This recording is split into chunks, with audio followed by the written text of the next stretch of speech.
Así inicia Noticia en Profundidad. Qué placer acompañarles. Soy Tatiana Pérez y les saludo desde nuestra sede central. En Caracas, en Venezuela, a partir de este momento, en la próxima hora, tenemos 3 temas que son noticia. Aquí están primero, como siempre, desplegados en titulares. Es noticia Ecuador. Tras 18 días de movilizaciones que paralizaron prácticamente el país, los movimientos indígenas y el gobierno alcanzan un llamado Acta por la Paz con la mediación de la Iglesia Católica.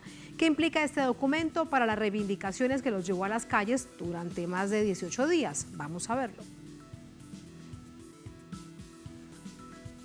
En Noticia Colombia, en titulares, aumenta a 51 los internos muertos en una cárcel de Tuluá, municipio del Valle del Cauca. Tragedia producto de un incendio en el que no hubo atención rápida para salvar sus vidas. Hay un problema estructural de fondo. Como si fuera poco, se registran agresiones contra familiares que exigen justicia. Les contamos. En Noticia España, culmina en Madrid la cumbre de la OTAN con grandilocuentes conclusiones que parecen de la Guerra Fría. Rusia y China responden. Es un escenario que analizamos. En Noticia que así comienza. Bienvenidos, bienvenidas.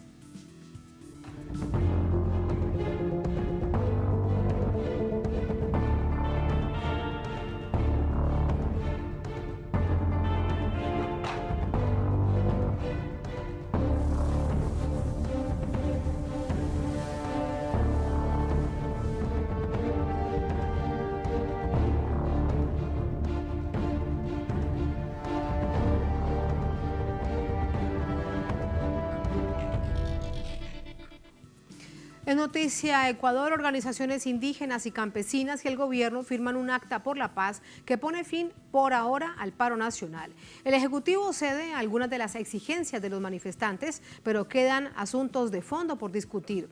Si no se logran en 90 días, se reactivan las protestas.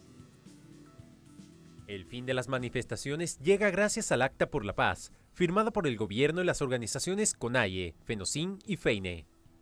En Twitter, el presidente Guillermo Lasso dijo: hemos alcanzado el valor supremo al que todos aspiramos. Paz en nuestro país.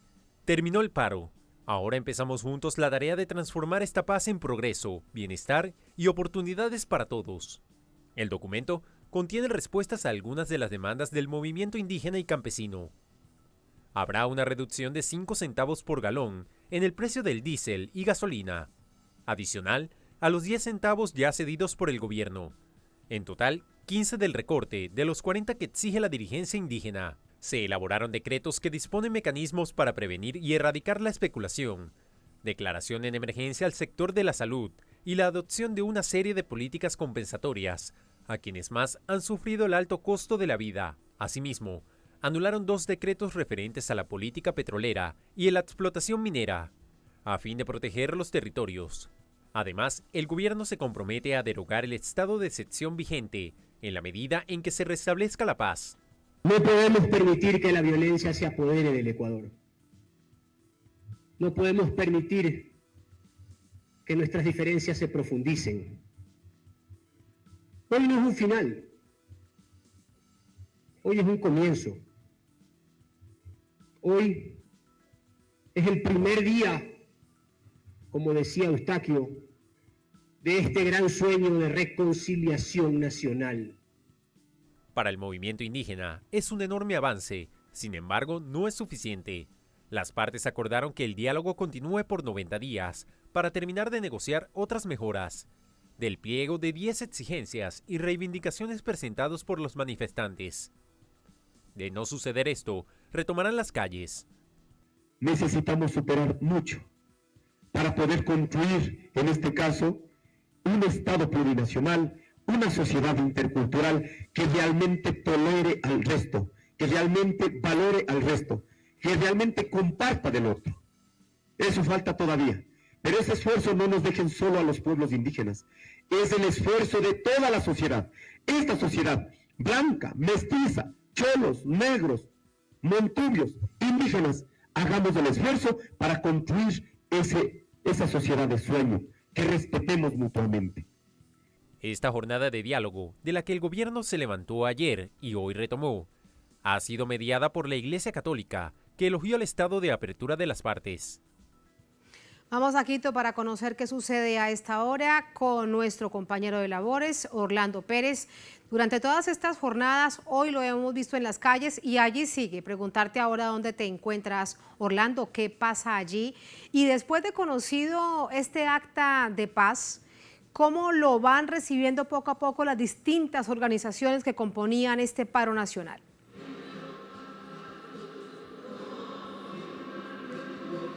Hola, ¿qué tal, Tatiana? Qué gusto saludarte. No te escuché muy bien porque tengo detrás una música, cantos, celebraciones del movimiento indígena. Ya van 3 horas de celebraciones, por supuesto ya va quedando menos gente acá, pero lo fundamental y lo esencial es que hay alegría, hay regocijo en la mayoría de quienes han participado de estos 18 días del paro nacional convocado por la CONAIE y al que se unieron también otras organizaciones como la FENOCIN, la FEINE, el Frente Popular y otras organizaciones de orden gremial, productivo, artesanal, campesino, agrícola también. Esta celebración evidentemente, como ustedes pueden apreciar, expresa lo que ha pasado en estos 18 días. Es decir, por un lado la resistencia, la capacidad de confrontar con un gobierno que los reprimió y salieron adelante, sin ceder un ápice, como dicen sus dirigentes, pero también al mismo tiempo con el dolor de varios fallecidos, más de un centenar de heridos, 150 detenidos, y obviamente lo que viene adelante será ya con motivo de mejor análisis, de mayor análisis. Lo que sí hay que destacar es que cuando llegaron acá los dirigentes de la CONAIE, en particular de su líder Leonidas Issa, enfatizó en 3 cosas fundamentales. La primera es que la lucha es la única que garantiza estas conquistas, que no hay cesión del poder de parte de estas conquistas sociales. 2, un agradecimiento enorme a la ciudad de Quito, a los pobladores de Quito. Y él dijo algo que es muy importante destacar a esta hora. Él señaló que las acusaciones de que la marcha estaba financiada por el narcotráfico se desmoronan cuando tienen a vecinos, cuando tienen a compañeros de organizaciones de la clase media, humanitarias, a los miembros de la Iglesia Católica que les aportaron con asistencia inmediata, agradeció a los paramédicos, a quienes les atendieron inmediatamente. Y un tercer elemento que es muy importante destacar y que no solamente lo mencionó el señor Leonidas Issa, sino varios dirigentes, entre ellos Naira Chalán, por ejemplo, fue que le agradecían a Quito, pero no le aceptaban a la clase alta, a la élite quiteña, las muestras de racismo y en algunos casos expresiones de fascismo también que ocurrieron durante estos días en Quito. Lo que viene a continuación evidentemente marcan 2 caminos en esta lógica política. El primero, el cumplimiento del acuerdo, el cumplimiento de los puntos fundamentales que pasan por lo que tiene que hacer el gobierno y por lo que también se ha comprometido la Asamblea en desarrollar proyectos de ley que favorezcan los puntos aquí mencionados. Y el otro es cómo queda el señor Guillermo Lasso. En este caso muy particular, evidentemente se salvó, para decirlo de alguna manera, de la muerte cruzada, pero el 4 de julio ya se deberían entregar los formularios para la revocatoria del mandato. Y esto lo menciono, Tatiana, porque he visto ya algunos mensajes, algunos comentarios alrededor de que con esto se oxigena el gobierno, de que vuelve la paz. Algunos dicen no, este fue un logro importante de la CONAIE, de la FENOCIN, de la FEINE, pero que estaba acumulado, era una acumulación de más de un año. Lo que viene adelante es otra agenda de orden económico, social y político. Y por eso es importante pensar hasta dónde esta parte de oxígeno que ha recibido el presidente Guillermo Lasso le alcanzará para responder a las otras demandas que quedan pendientes y que además constituyen ya no solo una preocupación de la CONAIE, sino de sectores como por ejemplo los petroleros, que consideran que con el acuerdo con la CONAIE no va a haber inversión extranjera, que van a perder en las inversiones de carácter petrolero, y también el sector minero, que ha sido una de las apuestas del presidente Guillermo Lasso. Así que tenemos todavía mucho que comentar, pero es cierto, aquí no hay ganadores, aquí no hay perdedores. Aquí ha habido muertos, aquí hay heridos, hay pérdidas humanas, hay pérdidas económicas, pero también un gran deseo y una esperanza por la paz, pero no una paz que signifique pacificación, sino una paz con justicia, como dijeron algunos de los oradores de este evento, que ya se cierra porque ya algunas personas, muchas personas, han regresado a sus comunidades. Muchísimas gracias, Orlando. Todos estos hechos, los que nos has contado, lo que vemos además a través de esa firma de esa acta, lo sometemos de inmediato al análisis. Gracias, Orlando. Muy buenas noches. Para ello nos acompaña Javier Lazo, es analista, es comunicador, realizador del programa Palabra Suelta. Nos acompaña también desde Quito, en Ecuador. Javier, bienvenido. Buenas noches, ¿cómo estás? Buenas noches, Tatiana. Un gusto estar aquí contigo. Ya hemos tenido encuentros de comunicación en este día complejo para Ecuador, de difíciles lecturas o de múltiples lecturas.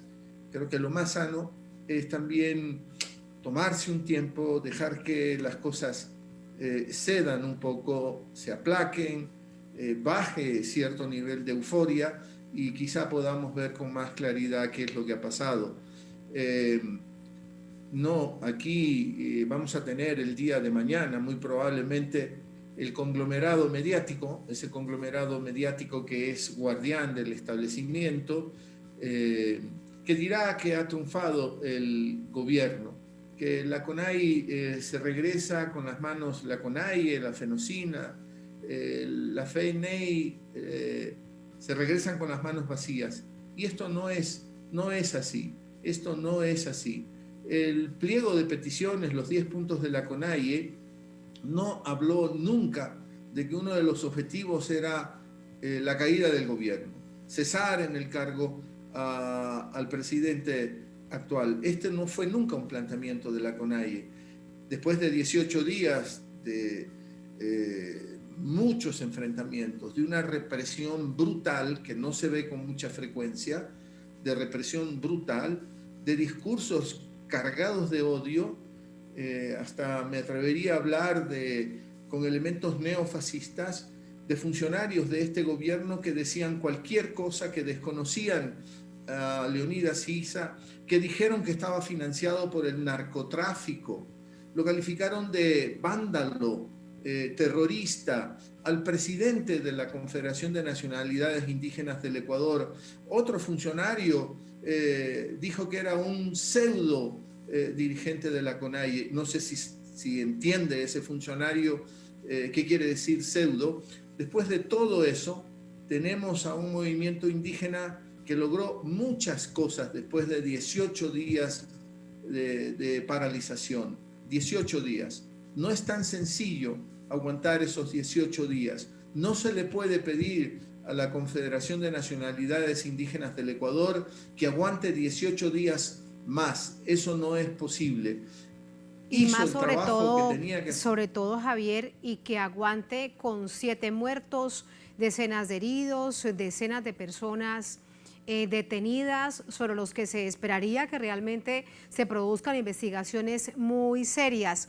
Pero fíjate que a pesar de lo que pueda decir esta narrativa, esta mediática que ya intenta instalarse incluso a través del tuit del propio presidente Lazo, es para las organizaciones indígenas, para quienes estuvieron en el paro y en las calles durante estos 18 días, una verdadera victoria popular, y así lo han expresado y así lo han hecho saber en los distintos medios de comunicación. Veíamos, por ejemplo, hace solamente minutos a nuestro corresponsal. Así que también lo que estamos viendo es ahora, desde otra perspectiva, quiero conocer tu opinión, pues una pugna de narrativas.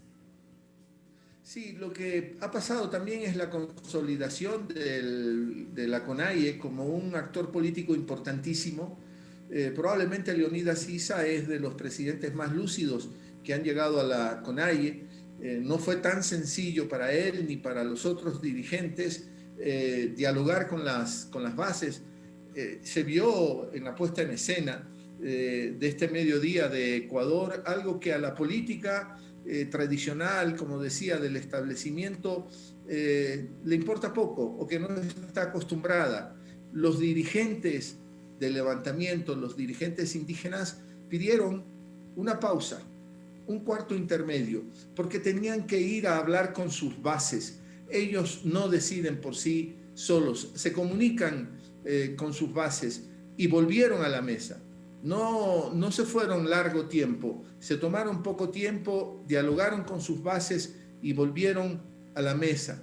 Así que a mí me parece que la CONAIE se consolida cada vez más. Leonidas Issa hoy en el discurso de despedida a la ciudad de Quito, en donde hubo esta enorme cantidad de agradecimientos, planteó una cosa que es fundamental, que hace ver el crecimiento político de la CONAIE, porque planteó que había que fortalecer la unidad de los movimientos populares en el Ecuador, que no podían andar solos, que teníamos que sumar esfuerzos. Este es un avance que dice mucho de la madurez política que va adquiriendo la CONAIE. Agradeció a todo el mundo, por supuesto agradeció a la ciudad de Quito, los otros dirigentes agradecieron, pero por supuesto también tenemos que condenar las muestras de racismo, de violencia que se manifestaron en estos 18 días. Y también hay que hacer un exhorto a la Asamblea del Ecuador, que es el poder legislativo, a esa Asamblea. Si el presidente de la República no es sensible y no va a cancelar a determinados funcionarios que abusaron del poder, a esa Asamblea hay que pedirles juicio político para que sancionen a esos funcionarios, para que los destituyan de sus puestos e incluso para que quizá tengan que enfrentar penas carcelarias, porque hubo mucha violación a los derechos humanos. Al mismo Leonidas Issa lo secuestraron sin ninguna orden legal, nada estaba en orden legalmente. Lo secuestraron a Leonidas Issa, como te he relatado, lo descalificaron, lo maltrataron, así que así no se va a poder seguir. Además, recuerda, Javier, que después de que lo dejan en libertad porque no había ningún cargo en su contra, después de esa detención ilegal, también sufre un atentado. En el vehículo que iba transitando por Quito también sufre un atentado. Hechos absolutamente graves, pero también del propio presidente Guillermo Lasso, donde él dice que con ese Issa no se va a reunir. Y él mismo dice que se trata de acciones narcoterroristas que están tratando de desestabilizar y que tratan de secuestrar al país. ¿Cómo queda el presidente Guillermo Lasso ante la nación cuando ya además tenía más del 80% de impopularidad? ¿Cómo queda el presidente Guillermo Lasso con toda esta situación? Tatiana, no te he escuchado bien en esta última parte y la verdad es que no sé lo que me has preguntado, no me ha quedado claro, así que... Te lo voy a... sí, allí me escuchas, Javier. Ahí parece que va mejorando. Sí. Muy bien. La pregunta es, después de todo lo sucedido, en donde el propio presidente Guillermo Lasso descalifica a través de los medios de comunicación a Leonidas Issa, ¿cómo queda el presidente Guillermo Lasso? Que ya además suma una falta de popularidad, una impopularidad del 80%. Yo creo que estamos en un grave problema en el Ecuador, porque al gobierno le quedan 3 años más y ha perdido muchas alianzas políticas, ha perdido muchísima base política si la tenía. Si tenía una aceptación, un voto duro, un respaldo del 20%, las más recientes encuestas de opinión lo ubican en menos del 15%, va perdiendo apoyo, va perdiendo respaldos. La actitud del gobierno fue muy errática, sacó decretos que luego los derogaba, sacó decretos que luego dijo, no, eso eran borradores, no eran decretos finales, pero sin embargo llevaban la firma del presidente. Ha habido un comportamiento muy errático. Quien va a pagar las consecuencias de esa debilidad política es la gente en general, y por eso se hacen muy largos los 3 años que todavía le quedan al gobierno. Sería deseable que, no sé si es si es permeable a estas recomendaciones, sería deseable que recomponga una base política que le dé espacio, que le dé aire, y la única forma de recomponer eso, uno no le puede pedir un programa de gobierno de progresista a un gobierno que tiene una matriz claramente de derecha, de extrema derecha muchas veces. No le puede pedir un programa de gobierno que se acerque al progresismo. Sería absurdo, sería antinatural, pero uno sí le puede pedir que no puede, por otro lado, no puede abandonar la salud pública. Los hospitales en el Ecuador están desabastecidos, no puede abandonar la educación pública, tiene que tener un mínimo de gobierno pensando en la gente. Ha quedado una vez más demostrado que no se puede gobernar de espaldas a la gente, peor aún en condiciones como la ecuatoriana, con una terrible inequidad.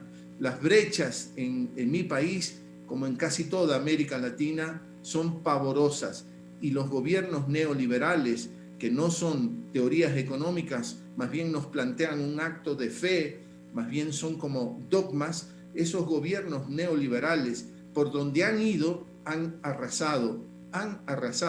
Este gobierno, si me permites, lo último, estoy abusando del tiempo, tiene un ministro de Economía de apellido Cueva, Simón Cueva, que fue funcionario del Fondo Monetario Internacional y que presidió una misión del Fondo Monetario Internacional en Bolivia, cuando era presidente Gonzalo Sánchez de Lozada, aquel presidente boliviano que hablaba como gringo, le impuso un plan del Fondo Monetario Internacional y todos sabemos el fin de esa historia. Tuvo que salir corriendo de Bolivia porque se produjo un desbarajuste total. El neoliberalismo, por donde vaya, va destrozando a las sociedades.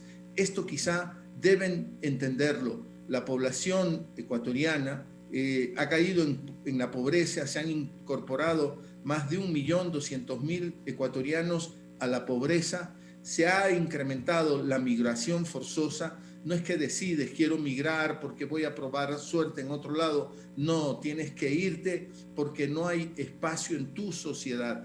Si no piensas en esos factores, si no piensas en esa gente, pues vas a seguir teniendo problemas y van a ser 3 años muy complejos en el Ecuador. Probablemente, Javier, en los próximos 90 días, en donde el gobierno se ha comprometido a revisar y evaluar esos 10 puntos de la agenda, que es transversal prácticamente a todas estas cosas que nos estás diciendo, veremos allí realmente cómo se desarrolla el papel realmente de la voluntad política del gobierno. Pero además, en medio de esto también está el próximo 4 de julio que comienza la recolección de firmas, como ya se ha anunciado, para el revocatorio del mandato. ¿Qué crees de ese escenario? Ese escenario también es muy complejo porque ¿quiénes controlan al Consejo Nacional Electoral? Hay movimientos de lo que llamamos la sociedad civil, movimientos ciudadanos que están exigiéndole al Consejo Nacional Electoral que entregue los formularios, pero ya sabemos cómo se mueve este establecimiento. También hemos aprendido del mucho cinismo, no hemos aprendido, hemos sufrido, eso es lo que quiero decir, del terrible cinismo con el que se han movido muchas de las instituciones en el Ecuador, que se remonta a la época de ese nefasto presidente que tuvimos, Lenín Moreno, que creó un Consejo de Participación Ciudadana transitorio, que nombró a los funcionarios en las más altas funciones del Estado, que ha utilizado la Administración de Justicia para el lawfare, para perseguir al otro político. Al otro político lo enfrentas con argumentos, con discusiones, con debates. En el Ecuador no. En el Ecuador se ha querido eliminar al rival político y ahí han contado con el brutal apoyo de los medios tradicionales, como decimos. Ese conglomerado mediático que aupa la narración del gobierno, que protegió a Moreno y que Moreno no vive en el Ecuador, no es capaz tampoco de vivir en el Ecuador. A él no le han seguido juicios, él no tiene una sentencia del Poder Judicial, pero no está en el Ecuador. En principio estaba en Estados Unidos y ahora creemos que está en Paraguay. En fin, esta situación tiene que cambiar y la única manera de cambiarla es con actividad política. Alguien me decía, no es suficiente el pueblo en las calles para tumbar a un gobierno que está con la brújula rota, con la brújula perdida. No, ha quedado claro. Son los poderes fácticos los que deciden eso, pero también decimos en Ecuador es la embajada la que también decide eso. La embajada de Estados Unidos, para sí, mayor claridad, claro. Javier, gracias por este análisis, muy interesante, gracias y muy buenas noches. A ti, Tatiana. Muchas gracias. Así vamos a la primera pausa en esta emisión de Es Noticia. Al volver en Noticia Colombia, aumenta a 51 los internos muertos en una cárcel de Tuluá, municipio del Valle del Cauca. Tragedia producto de un incendio en el que no hubo atención rápida para salvar sus vidas y que además de nuevo recuerda un problema estructural. Pero como si fuera poco, se registran agresiones contra los familiares que exigen justicia y contra sus abogados. Les contamos y lo analizamos al volver en Es Noticia.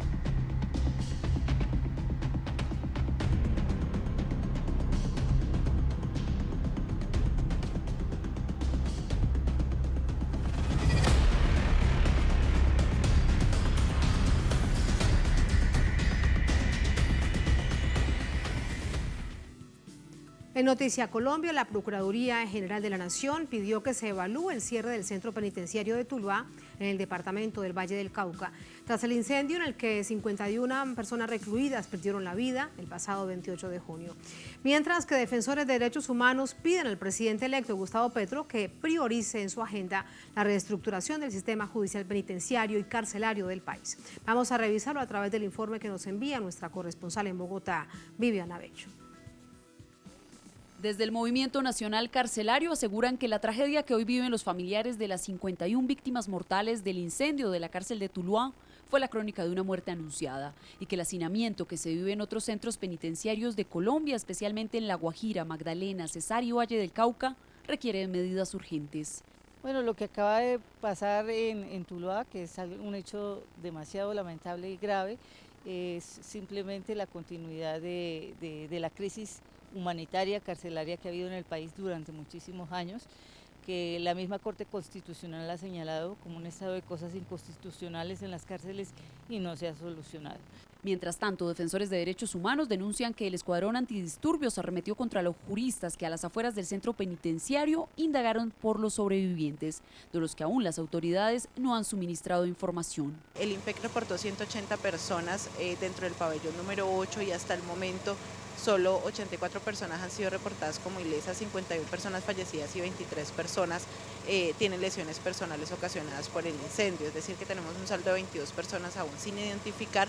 Defensores de los jóvenes del movimiento Primera Línea denuncian además que un estudiante que fue detenido por un presunto montaje judicial también habría fallecido en el establecimiento. Como consecuencia directa de esa decisión de nuevo arbitraria, de nuevo intransigente, Jonathan está hoy muerto, él ha fallecido el día de ayer en el incendio que se provocó en la penitenciaría de Tuluá, y de nuevo lo que hay que resaltar es que simplemente su vida ha pasado por ser víctima de sucesivos procesos de victimización del gobierno. Asimismo, las organizaciones sociales piden que se investigue a los funcionarios del Instituto Penitenciario y Carcelario, que al parecer prefirieron no dejar salir a los presos que el derecho de mantenerles con vida, y habrían cerrado las puertas del centro de reclusión. Pues bueno, el reporte que se tiene lamentablemente es de que a partir de un incendio que se hay en la cárcel, algunas versiones que han circulado alrededor de estos días parten de una supuesta riña y demás, pero pues de fondo vemos que efectivamente se han violado absolutamente todos los procedimientos y protocolos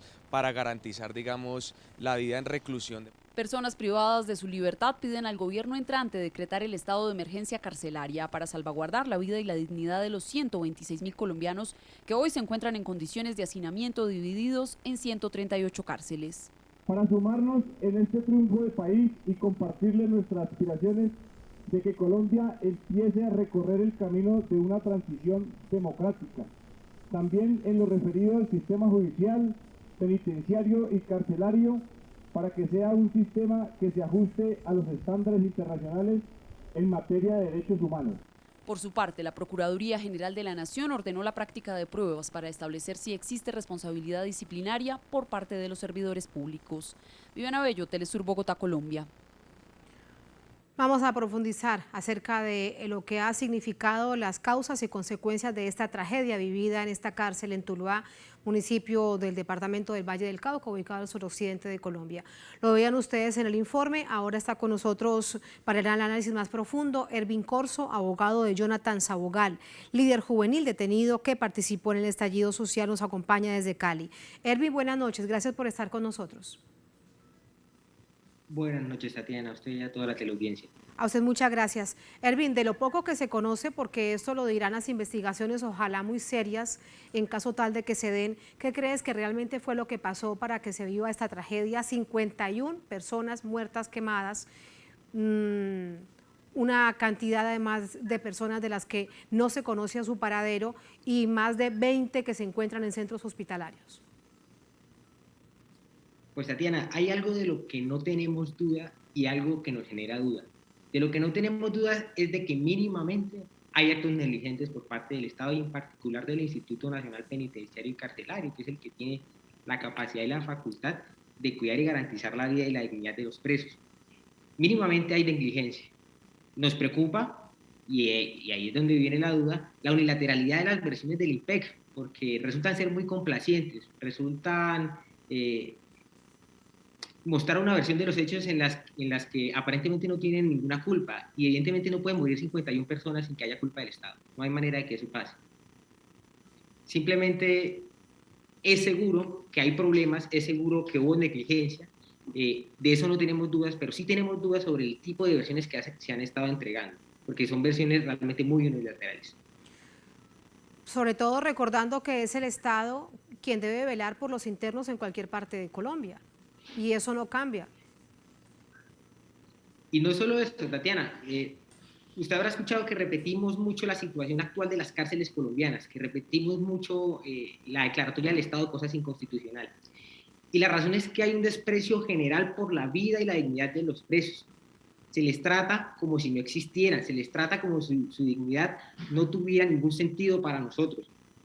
En realidad, de todas las organizaciones que han estado ejerciendo presión al Estado, lo único que podemos dar, de lo que podemos dar cuenta es de que los resultados no son suficientes, de que las vidas de esos presos, de que las vidas dignas de ellos no están siendo garantizadas, y no están siendo garantizadas después de que han habido innumerables alertas, innumerables declaratorias administrativas y constitucionales en contra de las condiciones actuales de las cárceles. No puede ser eso casualidad, Tatiana. Simplemente hay una razón estructural, y la razón estructural es que hay desprecio por la vida y por la dignidad de las personas que están privadas de la libertad. Y eso de alguna manera tiene que cambiar, y tiene que cambiar igualmente estructuralmente. Los paños de agua tibia, las investigaciones que siempre se anuncian y nunca acaban, que siempre terminan apuntando hacia quienes menos tienen que ver, que siempre terminan apuntando hacia cualquiera menos a los que interesaría realmente entregarles responsabilidad por sus actos, por la posición de poder en la que se encuentran. En esas investigaciones es difícil confiar, porque llevamos años tratando de que la situación cambie, y la situación no ha cambiado. Entonces difícilmente el Estado colombiano puede exigirnos o pedirnos que confiemos en su versión. Su versión la consideramos simplemente unilateral, y consideramos necesario que haya una composición mixta dentro de las investigaciones. Y esta versión unilateral es que fue inducido y que entonces ellos se quemaron, porque es más o menos así como lo que se buscaron. La versión unilateral, primero, otorga unas cifras de hacinamiento realmente bastante bajas para lo que realmente sucedió. No se compadece realmente un hacinamiento del 17% con una cifra de muertos de 51 personas en un pabellón en el que habían, al parecer, hasta 200 personas. No se compadece simplemente esas cifras. Y definitivamente, si analizamos las versiones en sí mismas... Ervin, permíteme preguntarte, un pabellón en donde habían 200 personas y un pabellón en donde hay espacio para cuántas, que eso es parte del gran problema, el problema estructural que tiene Colombia, y es que los pabellones entran y entran personas y no hay un control realmente con respecto al número de las personas que deben estar allí. Pues vea, Tatiana, no solo no hay un control, sino que además hay una política criminal cuya única consecuencia es enviar sistemáticamente a las personas que están en medio de procesos penales y que no han sido condenados a la cárcel. Tenemos entendido que ese pabellón tenía capacidad para 100 personas. Es decir, había un hacinamiento realmente alto. Hay ciertas versiones que hablan realmente de una acumulación grande de personas dentro de las celdas. Y aunque son versiones por confirmar, lo que sí podemos decir es que racionalmente se explica la cantidad de muertos simplemente con primero con una negligencia clara, y segundo con un hacinamiento bastante grande. No se compadecen realmente las versiones en las que todo termina siendo culpa de los presos, en la que desde el inicio de la conflagración hasta la no apertura de las puertas termina siendo culpa de ellos, porque simplemente por pura lógica, por pura coherencia metodológica, no es posible que todo sea culpa de una sola de las partes, y eso es lo que se está intentando hacer ver. No tiene realmente sentido para nosotros, pero actualmente no disponemos sino de la versión oficial, que es la versión del Estado colombiano, actualmente de la Procuraduría General de la Nación, que es la que está dirigiendo las investigaciones por el poder preferente, del CTI y de la Fiscalía también. Sí, dice la Procuraduría que se debe evaluar el cierre de la cárcel, pero ¿eso es realmente tan básico? Si esa es la decisión que se toma por ahora ante una situación tan trágica, Ervin. Sí, Tatiana, resulta que la cárcel de Tuluá tenía pabellones nuevos creados recientemente y pabellones antiguos. La decisión del IMPEC fue dejar a los presos, para aumentar la capacidad de la cárcel, dejar a los presos en los pabellones antiguos. Esa, tenemos entendido, fue parte de la razón por la que no se pudo controlar efectivamente el incendio. Y resulta que la política carcelaria en Colombia es así. La política carcelaria no tiene ninguna perspectiva social. Realmente el único sentido de ella es llevar gente a la cárcel y llevarla simplemente por complacencia de castigar y por complacencia de venganza. Eso es parte de lo que ha llevado a que en todos estos años de lucha no se haya podido cambiar lo que se ha venido reclamando sistemáticamente por parte de las organizaciones defensoras de derechos humanos, como el Movimiento Nacional Carcelario, que hace poco hacían referencia sobre el estado de cosas inconstitucional. La solución que se provee de acabar con la cárcel en realidad es la solución de acabar con los pabellones antiguos. Y eso a su vez tiene como directa consecuencia que esas personas que estaban en esos pabellones van a ser trasladadas a otra cárcel. Ahora, si vemos el contexto, esas personas que van a ser trasladadas eran en su mayoría del lugar, de Tuluá. A lo que van a ser sometidas ahora, Tatiana, va a ser a lo siguiente: van a ser trasladadas probablemente a lugares muy alejados y sus familias no los van a poder visitar. ¿Qué sacamos de todo esto? Que tenemos un Estado que no es capaz de garantizarles la vida digna, que tenemos un Estado que no es capaz de garantizarles la vida en una contingencia como un incendio y que permite que 51 personas muertas estén ahora dentro de la contabilidad. Y que además los obliga por sus propias faltas y por sus propias negligencias a no poder ver a sus familiares. Y esto es algo que pasa en todas las cárceles del país. En todas las cárceles del país, por virtud del hacinamiento, las personas tienen que ser trasladadas y son trasladadas hacia lugares muy lejanos del país, con la consecuencia directa, porque eso lo sabe el IMPEC, de que no van a tener acceso a sus familiares. La pena aquí en Colombia no es una pena, es pura venganza, es puro dolor, es puro sufrimiento. Eso es lo que se quiere generar con ella. Y precisamente Ervin, por ese hecho. Claro, Ervin, y esto entonces, escuchándote atentamente, lo que de nuevo se plantea es la necesidad y urgente y no aplazable de una reforma al sistema penitenciario. Sí, Tatiana, fíjese que es una petición de mínimo sentido común de las familias. Las familias mismas que ayer estaban pidiendo que por favor no trasladaran a sus familiares, que ya habían sufrido un incendio, que ya habían sobrevivido, que tenían lesiones, que por qué había ahora que llevarlos hacia otros lugares del país. Pues ellos con esa reclamación intuitiva, con esa reclamación de sentido común, intentaron llegar ayer a la cárcel de Tuluá y la policía se los impidió. Y ellos insistieron en su propósito y fueron reprendidos, fueron reprimidos por la policía, al punto de que esta persona que le está hablando ayer mismo fue capturado por la policía por el simple hecho de grabar. A la policía. Resulta ser que aquí se concurren muchos males del Estado. La persecución contra la protesta social, porque precisamente yo me encontraba allí porque yo defendía a uno de los compañeros que participó dentro de la protesta social el año pasado. La persecución contra las vidas y las dignidades de los presos. La brutalidad policial. Eres abogado de Jonathan Sabogal. ¿Qué pasa con Jonathan Sabogal? Sí, Tatiana, yo representaba jurídicamente a Jonathan. Sí.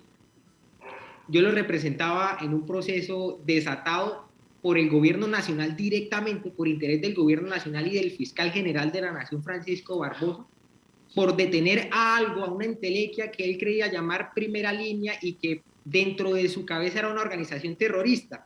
Cuando todos aquellos quienes estuvieron dentro de la protesta saben que Primera Línea se llamó a las personas que defendieron a la población de las agresiones de la policía, a las personas que estuvieron al frente durante casi 3 meses de la protesta, sosteniendo toda clase de brutalidades y toda clase de atrocidades que cometió el Estado colombiano contra ellos.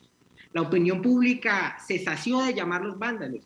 Y ellos, aún ofreciendo su integridad, aún ofreciendo su vida, terminan ofreciendo su libertad.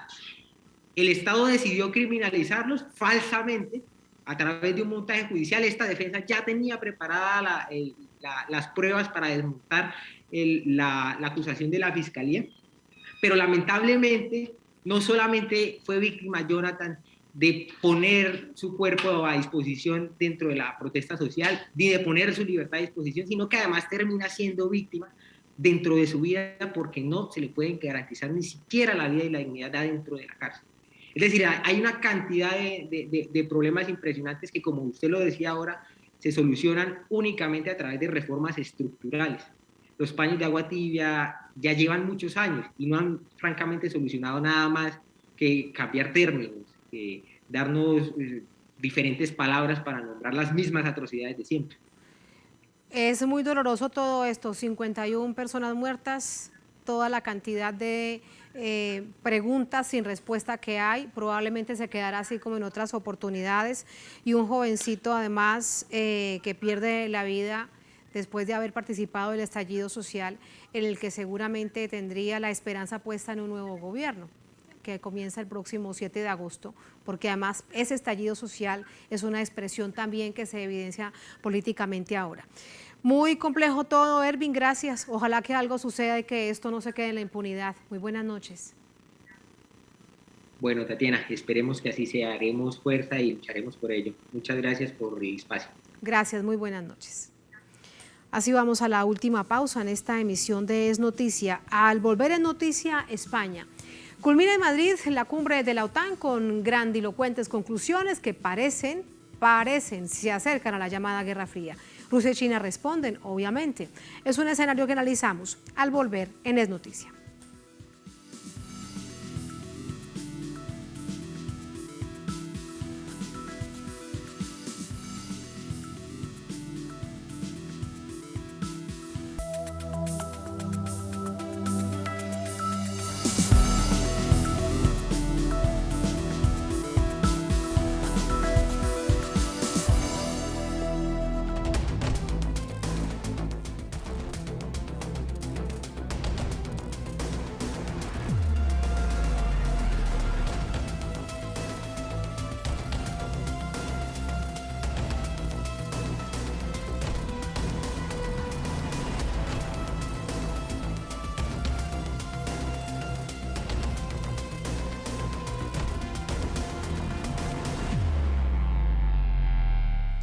En Noticia, España calificar a Rusia y China como una amenaza latente para Occidente. Aluden en la cumbre de la OTAN que se realizó en Madrid, que ya finaliza.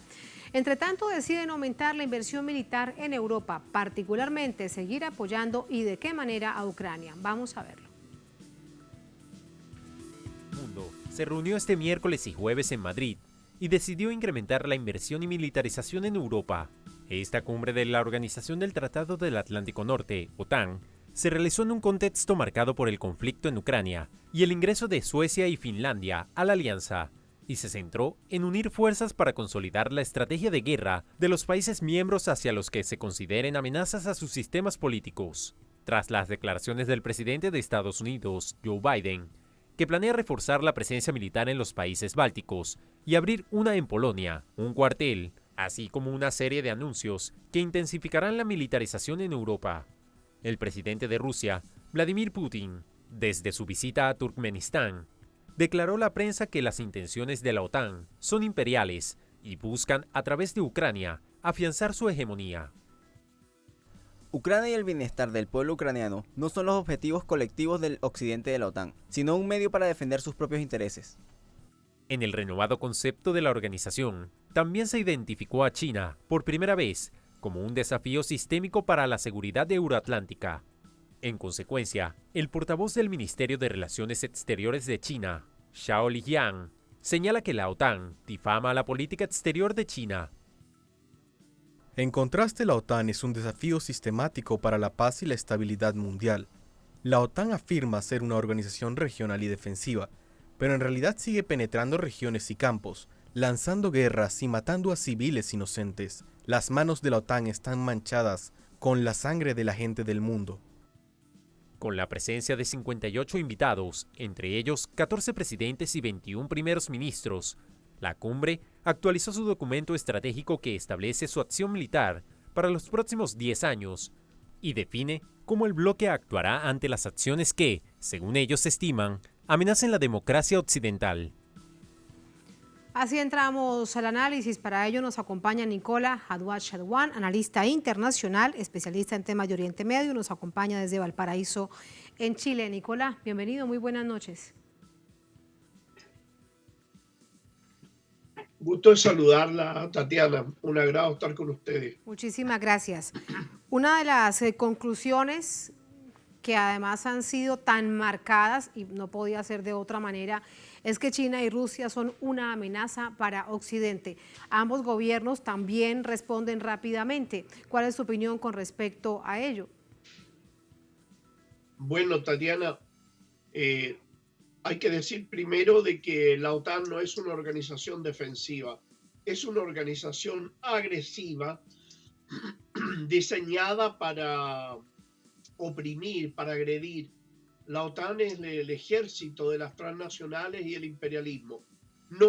Rusia no es un peligro absolutamente para la OTAN, sino que habría que ver el mapa y las bases militares de la OTAN que están rodeando Rusia. El verdadero peligro para Rusia y para los pueblos del tercer mundo y para los países y para la humanidad es la OTAN. La OTAN es una organización criminal, es una organización delictiva que está creada justamente para llevar adelante las agresiones imperiales. Eso es la OTAN, no es una organización defensiva ni mucho menos. Y con respecto a lo que ha dicho sobre Rusia y China, el presidente Vladimir Putin decía, pareciese que la OTAN quiere mantener el mundo unipolar, obviamente liderado por Estados Unidos, aunque no lo nombra directamente, pero esto ya no será posible porque hay un mundo distinto. ¿Qué crees? Bueno, Tatiana, desde el día que en una acción de autodefensa Rusia cruza la frontera ucraniana, ese día terminó definitivamente el mundo unipolar y se está dando nacimiento a una multipolaridad en el cual Estados Unidos ve con tremenda preocupación y gravedad el hecho de que su poder en el mundo se está perdiendo. Para Estados Unidos, la nueva ruta de la seda, la Organización de Cooperación de Shanghái, el mismo BRICS en América Latina, todo eso significa definitivamente el término de la hegemonía norteamericana en esta zona. Primero, tendríamos que ver claramente, por ejemplo, el caso concreto, fíjate, en el patio, lo que ellos denominan el patio trasero de Estados Unidos, lo que es y lo que ha ocurrido con Argentina, México y Brasil, que sus presidentes hace un par de meses atrás viajaron a Rusia. Ellos pretenden también integrarse a la Organización de Cooperación de Shanghái. Ellos quieren ser parte de la nueva ruta de la seda y quieren además robustecer el BRICS. Argentina ya pidió el ingreso al BRICS. O sea, Estados Unidos ve con espanto que su poder se está derrumbando.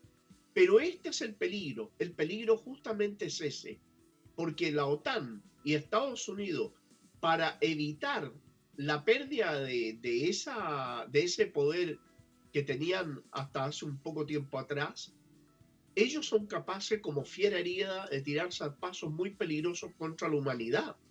Debemos prepararnos porque esto recién comienza, Tatiana, esto recién comienza. Ahora, debemos prepararnos para golpes militares blandos y duros en América Latina, para intervenciones en África, para intervenciones cada vez más decididas en Asia Occidental. Ya vemos Israel. ¿Qué dices, Nicola? Sí, esto que dices se aleja de lo que algunos dicen que es lo que viene y es el fin de la OTAN. La verdad es que uno no ve esto, al contrario, esta cumbre salieron todos tan sonrientes, tan contentos y parecía un club de los mejores amigos para pensar en qué guerras iban a inventar ahora, contando además que todos apoyan a Ucrania, que esto no aleja la posibilidad del fin de la OTAN. ¿Qué opinas? Bueno, justamente ellos tendrán que dar la imagen triunfalista, una imagen de éxito total y todo lo que ellos querrán mostrar. Pero en la realidad de los hechos hay que mirar más allá de lo que la prensa o las noticias dicen. Hay que mirar lo que está ocurriendo en la realidad. Y lo que está ocurriendo en la realidad, que los países se le están alejando. Turquía no quiso ser parte, ni va a ser parte del bloqueo de Rusia. La India se negó a iniciar una guerra con China. Y en América Latina, como ya bien decía, México, Argentina, Brasil se acercan al BRICS cada vez más. Entonces, ellos están perdiendo el poder, Cayeron en la trampa norteamericana, Tatiana, y esto hay que decirlo, de entrar cada vez más a hacer exactamente lo que hacían durante la guerra del 73, terminada la guerra del 73, que ellos lo que hicieron fue, Tatiana, un bloqueo a Europa de parte de los países árabes del petróleo, y con eso sacó Estados Unidos del mercado de los europeos por muchos años lo sacó, y ahora los europeos cayeron en la trampa y están nuevamente en esta misma situación de que les va a faltar el petróleo, les va a faltar el gas, pero quien va a ganar es Estados Unidos, que se va a ver obligado a reindustrializarse, porque ese es el problema que ellos tienen ahora. Se tienen que reindustrializar y para eso necesitan sacar a los competidores. Y esos competidores directos no es Rusia, es China y es Europa. Pero Rusia es la mayor producción de tecnología y además lo que pretendían ellos es hacer de Rusia una especie de Yugoslavia. Ellos no se daban cuenta, al parecer, con quién estaban intentando jugar, pero querían disgregar a Rusia, embarcarlo en una guerra eterna que ya empezó con Ucrania y posteriormente de disolver la Organización de Cooperación de Shanghái. El BRICS ellos lo consideran fácil porque es su patio trasero, pero también América Latina se está independizando, Tatiana. Así es. En todo caso, sobre el asunto de la peligrosidad para nuestra región, recuerda que hay varias naciones que son parte de la OTAN, Brasil y Colombia, por ejemplo, miembros distantes, como se les quiera llamar, con esos nombres que pareciesen demasiado inofensivos, pero también esto quiere decir que hay vínculos directos de algunas naciones de nuestra región con la OTAN.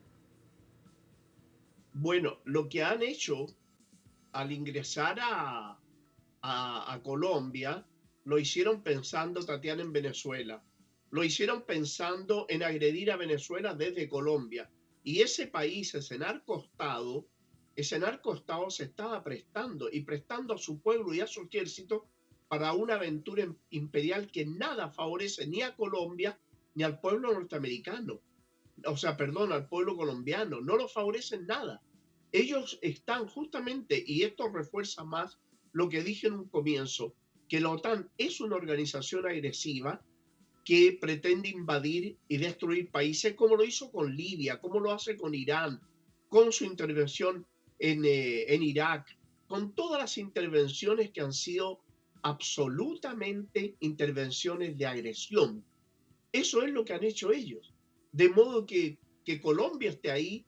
Espero que el nuevo presidente rectifique esa servidumbre que han hecho permanentemente hacia Estados Unidos, tratando de provocar a un país que no le ha hecho absolutamente nada, un pueblo que solamente resiste las agresiones imperiales, como es el caso de Venezuela, que defiende sus recursos naturales, que no agrede a Colombia, que no agrede a ningún país, pero sin embargo es agredido permanentemente, y la OTAN iba a ser utilizada como un instrumento más de agresión.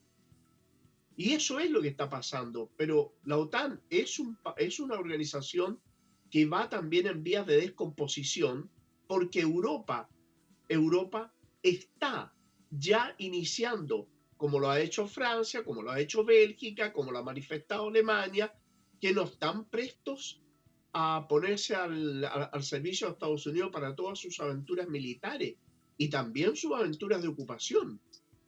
Necesitan independizarse, pero eso es producto de la contradicción intercapitalista que hay entre ellos y no por una problemática ni con China, ni con Rusia, ni con Venezuela. Ellos necesitan independizarse porque las transnacionales norteamericanas compiten en contra de las transnacionales europeas. Y en definitiva los únicos perjudicados han sido los europeos que han terminado disparándose en los pies. El pueblo europeo es el más afectado porque de su bolsillo, solamente por la coyuntura, es que tienen que pagar los altísimos costos de las facturas de la energía y la electricidad. Sin embargo, vemos cómo los dirigentes europeos se dan ese tiro al pie para subordinarse a Estados Unidos. Por lo menos ahora este es el escenario. Nicola, muchas gracias como siempre por tu análisis. Buenas noches. Gracias a ti, Tatiana, y gracias, Telesur. Que estés muy bien. Muchas gracias, buenas noches. A ustedes gracias por habernos acompañado. A ver si nos despedimos. Buenas noches, hasta mañana.